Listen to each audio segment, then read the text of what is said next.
All right, what's going on, guys? I want to talk to you guys real quick about being handsome, about being good looking. Okay, I don't profess to be good looking. I don't see myself that way. I really don't.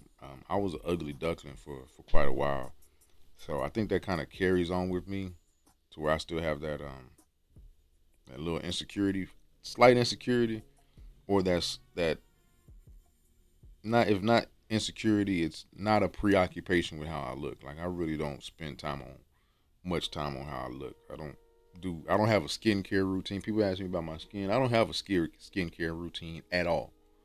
At all. I don't whatever products are in the house because I got a wife and daughters. I might clean my face here and there. I don't even do clean my face every day as far as like actually like applying stuff. I wash my face of course when I get in the shower and stuff like that. Wash it off water. Just put water on my face. I hardly ever put like anything on my face. I'm digressing, but if you are considered a handsome man, I'm considered a handsome man, I suppose, because people tell me a lot. I'm outside a lot, so people tell me. So the frequency with which I interact with the public is a lot, and people tell me I'm handsome, men and women alike. Okay, and so let me talk about that because men recognize other handsome men. Let me just start by that. Start there. I want to talk about the pits, the perils, pitfalls, possible challenges that come with being a so-called handsome man, good-looking man, because this is reality. This exists. And so, first, like, share, subscribe, do all that stuff. I don't usually like to say that. That should be a given, but it does remind people. It does prompt people to do what they should do. If you like the content, like, comment. If you don't like it, please leave it a thumbs down. I don't care. Still comment. Tell me I'm stupid. Whatever. Tell me I'm ugly. I don't care. But let's talk about it because when you're so-called good looking or at least perceived as good looking, first of all, other men recognize a good looking man. Okay, we all do. Now there are varying degrees of opinions and ways you can acknowledge that. Some guys, like me, I'm the type of person. I'll say a guy is impressive looking. Okay, I'm like, oh, he's an impressive looking guy. That's my way of saying. Because I'm not gonna say, oh yeah, he's cute, he's good looking. Or I will say he's good looking. Like, he's a good looking man. He's a handsome man. I will say, it. I don't care. I'm not. You question my manhood or whatever, if you want to. It don't. I don't care. But usually the way I'll say is impressive looking guy. So men, we recognize other impressive looking guys, especially as it relates to females, because that's really what it boils down to is the how you relate to other how the females, and that's usually the source. That's the first thing we want to look out for. Is that's the source of any type of tension, any type of hate, envy, and jealousy is because of how other women or how women respond to you. That's what's gonna draw the hate and ire of other men, and it will demonstrate itself in jokes. Okay, um, because they'll make jokes about maybe your looks and how you prepare for the day. Or you spend some. They might accuse you of being a pretty boy and spending too much time in the gym, spending too much time in the mirror, spending too much time getting dressed, whatever. There's always gonna be these backhanded compliments. It's gonna be some shade. Sometimes they'll straight just clown you, try to shame you. Um, and that's something that you got to be prepared for. And that's something that um, really it's training for you to exercise your emotional intelligence, your focus, and your ability to stay calm and stay what I call player. Okay, and when I say player, that means that's a that in to certain people that will evoke an image of coolness, calmness, not letting anything shake you and rattle you.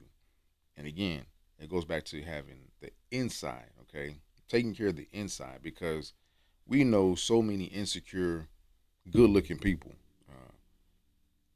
Going back to myself, if I'm good-looking, if I'm handsome, it's only because I've been told so countless times. Okay, and the ones who really count as far as telling me handsome is my mama.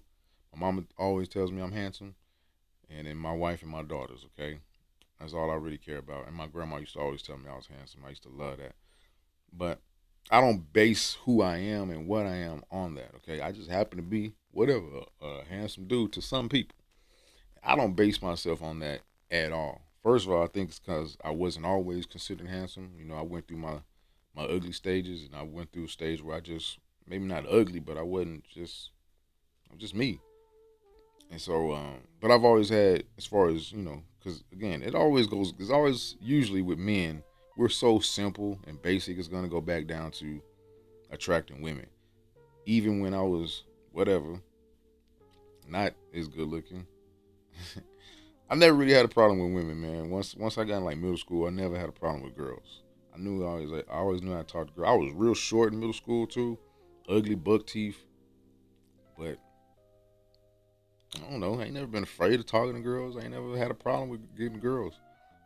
You don't always bat 1,000 at all. You don't bat 1,000 at all, and I understood that early, and so I'm grateful for that training. But anyway, not to get off subject. When you are handsome, you're going to have to deal with that hate from other guys. Okay, um, but me, again, I have to bring it back to me. Me, I've never been the type to really want to hang around a bunch of guys anyway. Because for that reason, because I just never saw the benefit of hanging with a bunch of guys. Because I always, from the outside looking in, I always saw the tension that could rise. I always saw the different dynamics and the conflict that would arise inevitably in a group of guys, especially young guys, young ego driven guys. Okay, and I never wanted to be a part of that. So my brothers, they my brothers. We've been homies since it's just a select few. What, three or four of us, really? Two or three, two of us, three of us, and then another fourth that kind of circles in and out. But we all brothers nonetheless. We keep it solid. We don't need to hang every day. We not no crew. We don't call ourselves nothing. On that stupid goof shit that dudes do. We just not on that wave. So um, I love my band of brothers. No jealousy. No, none whatsoever. Okay.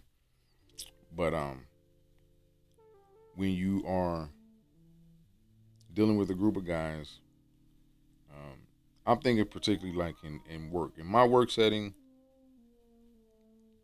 in different variables or different times, there can be a lot of men gathered together. Men gathered together, they're only going to talk about a few things. They're going to talk about women. They're going to talk about sports. They may talk about their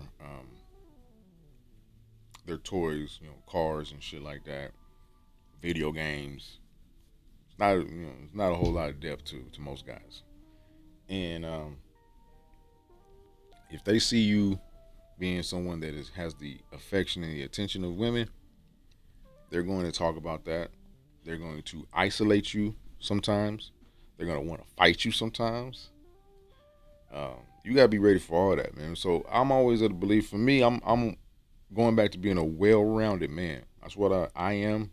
I try to be, and that's what I try to teach, those behind me. Because I'm the definition of an expert is someone who just knows a little bit more than the next person. So I know something. I know some things. I've been through some things, and so I take the opportunity, or I accept the responsibility, because people kind of thrust that on me to ask me questions, to seek my mentorship, to seek my advice, and I tell them, be able to stand alone, be well rounded. Don't just base everything on your looks, because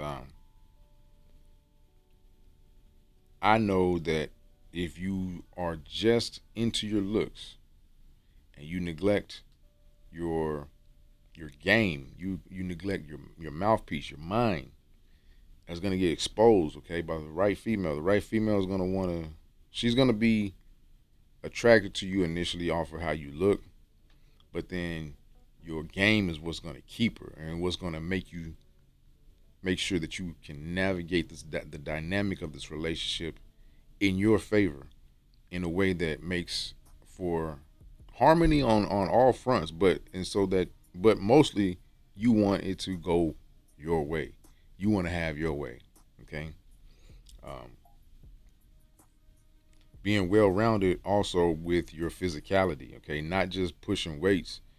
I see a whole lot of buff dudes, but ask them to throw a stiff jab. It's gonna be embarrassing, okay?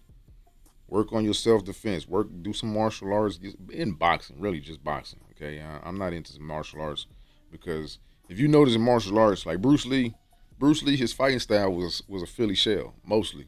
Okay, he knew how to box. Okay, all the kicking and stuff.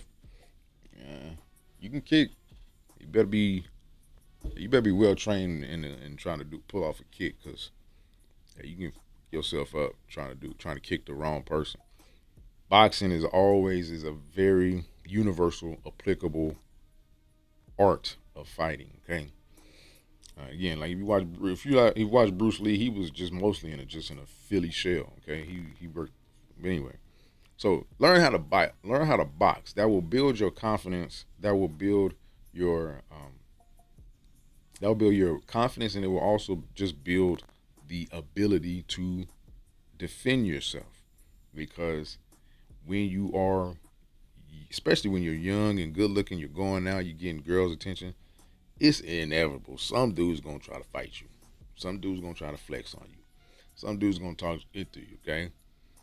Guys are gonna. That's another thing. Guys are gonna try to shame you and try to sun you and big man you in front of other women to kind of bring you down a notch. So you look like the pretty boy, or you look like a good looking man who can't fight, or a good looking man who gets punked.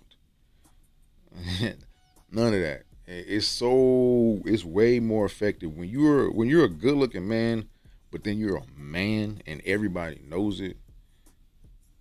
Again, that just adds on. That's just building your status. It's building your value as a man. Okay, yeah, you got your body right, your face right, you look good. Maybe you might even be like for me. I feel like I'm very average. I'm 5'10", so I'm not tall. I'm not short. I'm in the mix. You know what I'm saying? I mean, I could be depending on the crowd. I'm in the mix. Some crowds, I'm in Texas, San Antonio. So in some crowds, I'm actually one of the taller ones. That's the benefits of being around Hispanics. Shout out to my Hispanics people, but a lot of them be short, and it is what it is. But that's the thing, man. When you men will try to shame you, especially for the sake of female attention. Okay. Now, for me, I've experienced that to where they tried it. They tried me because they didn't know me. But when you are good looking, handsome, and you can fight, you can handle yourself, you can talk your game. I can bark. I can bark with the best of them. I always say my bark game is cold because I got a deep voice. I got a presence. There's a resonance to my voice, and then I got a presence about me. Whatever. I won't show y'all my. I don't know if y'all can really tell. I know y'all can't really tell, but I'm a little cut up. Jacked as they say.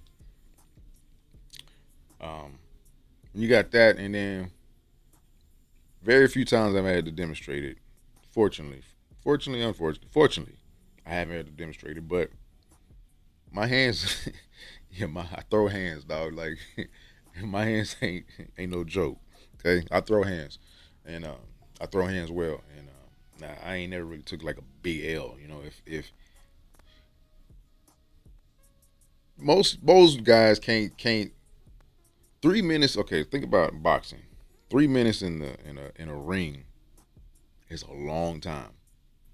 I dare you. I challenge you if you've never done it. I challenge you just in your own space to turn on a timer and stance and get in the stance, throw punches, prance around, move, just shadow box for 3 minutes. If you've never done it, I guarantee you it's gonna be one of the toughest things you ever do. You're gonna be like, damn, when is this 3 minutes up? And imagine doing that 12 times. You know, the average prize fight nowadays is 12 rounds. You get the amateurs, what, three amateurs start off like 3 rounds, go up to like six. You know, the as you move up, the rounds get longer and harder. But yeah, the average man can't do that. So that's just something that you can do to add to your repertoire that can take you way beyond the average man. That's what I'm all about. Is not being average, okay, and stacking on all these different points to where you're a man of substance. Okay, you read. Okay, I don't want to sound pretentious or anything, but as you can see, I read. I feel my mind, and I don't. These are not just for show. I've opened and touched and read all of these books at some point. Okay, and I still do. Okay, that's why I like books. Cause I like to just go in and sometimes just open a page and just read one page, and sometimes and it's a spiritual thing for me. It's a spiritual thing for me because sometimes I don't even know what I'm looking for, and I open up a book and I get an answer to something that I didn't even know how to ask, or I didn't even know what I was looking for, but it's an answer for me. And that's just a word for you because you have to believe in the unseen forces of things because that the dark matter. And I'm going off on a tangent, but anyway, let me just talk. Dark matter makes up 90% of what we see. We only see 10% of the universe or what's really going on. You know that? If you didn't know that, now you know. So 90% of the world or our existence is dark matter, is the unseen. So I'm saying all that to say don't neglect that. Don't neglect that from within. Don't neglect that from your environment. Okay. Don't neglect the spiritual forces, the electromagnetic forces that your brain emits and other brains emit. Okay. Don't neglect that. Understand that. Work with that. Be aware of it. You will um, um, you will experience those dark forces come upon you from a number of different places. Um, in the workplace, being handsome can work to your advantage because people like to be around good-looking people. But then you're going to experience again the same thing: jealousy. You're going to experience a little tension from um, from your subordinates and from your superiors, and that's just something that you got to be aware of, man. And I think the antidote, the key to it not is not basing your existence on how you look. That's really the key to it. That's the basic, simple truth. Don't base your existence on being a pretty face, on being a good looking man. Your identity, your existence, your value cannot be in how you look. So that's why you need to constantly build your skills, your verbal skills, your communication, your sales skills, your ability to connect, to empathize, to show emotional intelligence, to show humility. It's very endearing when you meet a super good looking. Like for me, like if I meet a super good looking woman, but then she's nice and she's very nurturing, caring, and attentive and down to earth, that puts her in a whole nother stratosphere of endearment, right? And the same thing with those guys. In certain circles, I may be deemed as very attractive again, but I have a cool personality. I know I do. Because again, I don't care about my looks like that. I don't base myself on my looks, and I'm a cool guy. I'm laid back, and I think that adds to my appeal to how endearing I am. So when you are good looking, that's something that you always have to be mindful of. Is just really, really highlighting the other parts of you, other parts of your personality, your personality, highlighting that, highlighting your depth. Okay, anybody who knows me knows that there's layers to me, there's depth to me, And it doesn't take long to be around me to know that I'm a man of faith of God. I'm a man of substance. I'm a man of it's all about family, and I'm a man. I'm not on no bullshit. Okay, I joke and I laugh a lot. I'm goofy. Okay, I'm always playing, but I'm never just. I'm always goofy. I'm always playing. And people know that, but I handle business. Okay, and I'm not one to play with. Don't play with me. I think I give off that vibe, but if I don't give off that vibe, you try me. I'm gonna, yeah, you'll find out. Okay, my my granny, her favorite saying is, "I'm good as gold, but I'm evil as a rattlesnake." Dangerous as a rattlesnake. I mean, she said, "I'm good as gold, but I'm dangerous as a rattlesnake," and that is a motto for all of my family. We've all taken that saying from my granny. Good as gold, but I'm dangerous as a rattlesnake. All of us, and all of us in my family are like that. We all have that capacity, and that's what you have to demonstrate. People need to know that you got that capacity to either verbally cut them up or even physically cut them. And my granny, she has some stories to where yeah, she was the saved, sanctified lady of God, but she had a past. She was dangerous. I'm gonna leave it at that. I ain't gonna put family business out there, all that like that for like that. But yeah, she was dangerous. I'm dangerous. My mom was dangerous. Okay, that was her mom. That was what I'm speaking of. Oh, my aunties is dangerous. My uncle, dangerous, but good as gold. You have to have that when you're handsome. So anyway, I don't think I've said anything that's just out of the ordinary. Just to remind you that when you are, because young men, especially young men, a big part of their existence is building themselves up. Part of building yourself up is building yourself to be the most um, attractive, magnetic, endearing, quality person that you can be, especially from an aesthetic point. Okay, from how you look. But don't neglect. But once you when you get when you're on that journey and once you get to a certain point, always be aware of what the perils and the pitfalls can be. The challenges can be. Challenges are going to be women are going to try to shame you. Women are going to try to knock you down a notch. Men are going to try to shame you. Men are going to try to big man you as if you are um, less of a man because you have a certain look. They're going to try that. They're going to try to exclude you, okay, from activities, maybe with the other guys. They're going to try to exclude you and isolate you, and again, shame you.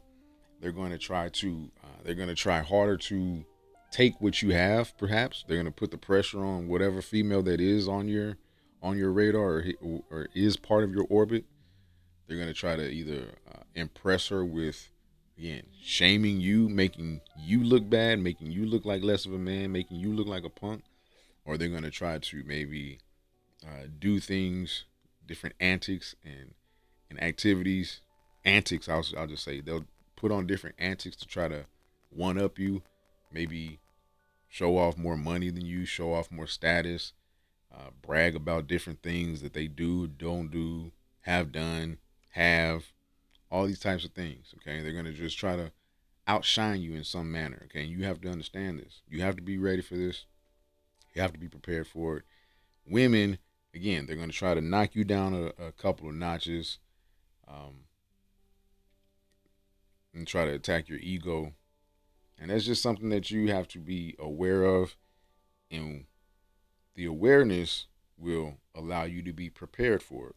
If you're prepared for it, then you can react and you can act accordingly when that situation does come around. Because um, I'm always a believer in just keeping things what I call player, keeping it cool, keeping it calm, collected, and looking very unbothered, being unbothered, not looking unbothered, appearing unbothered, and actually being unbothered.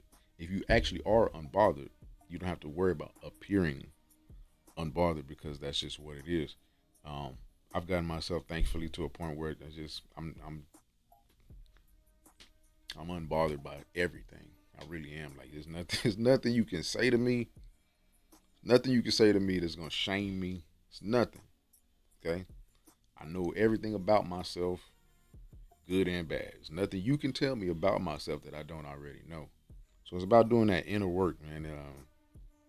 And again, not basing everything just on how you look, but being aware of the fact that yeah, I know I look good. I know women want me. I know men are men. And let me just say, men also are attracted to good-looking men on on a subconscious level. We're all attracted to uh, attractive things, to aesthetically pleasing things, just subconsciously. Okay, so men will gravitate towards you. Not on no, not always on no game chin. No, you don't have to be on no homo stuff. It's just what it is, you know. And then for the fact that some men will try to leech off of your energy, and women too. They'll try to leech off your energy because you know there's a certain energy that does come with being attractive, and men will try to leech off of that, and that can be draining. Nobody wants their energy leached off of. There are actual energy drainers in the world, if you didn't know. So those are some of the things that you got to be aware of, and just motivation for you to continuously work on yourself on the inside. And again, I believe if there's anything that looks good about me, is because it starts on the inside. And the Bible talks about your countenance. I believe I have a good countenance, and that may contribute to me being attractive. And I don't see myself like that. It's just I like myself. I love myself. I work on myself. So I'm always whatever version of me is the current best version of me, and I'm always striving to get better. So that's all I got for you, man. And if there's anything I missed, I'll make another video about this at another time. If there's anything I missed, or if any questions, comments, please leave them below in the comment section. Like, dislike, uh, tell me I helped you, tell me I didn't help you, tell me I'm stupid and ugly. I don't care. Talk to me. I talk back. Okay? Peace and blessings.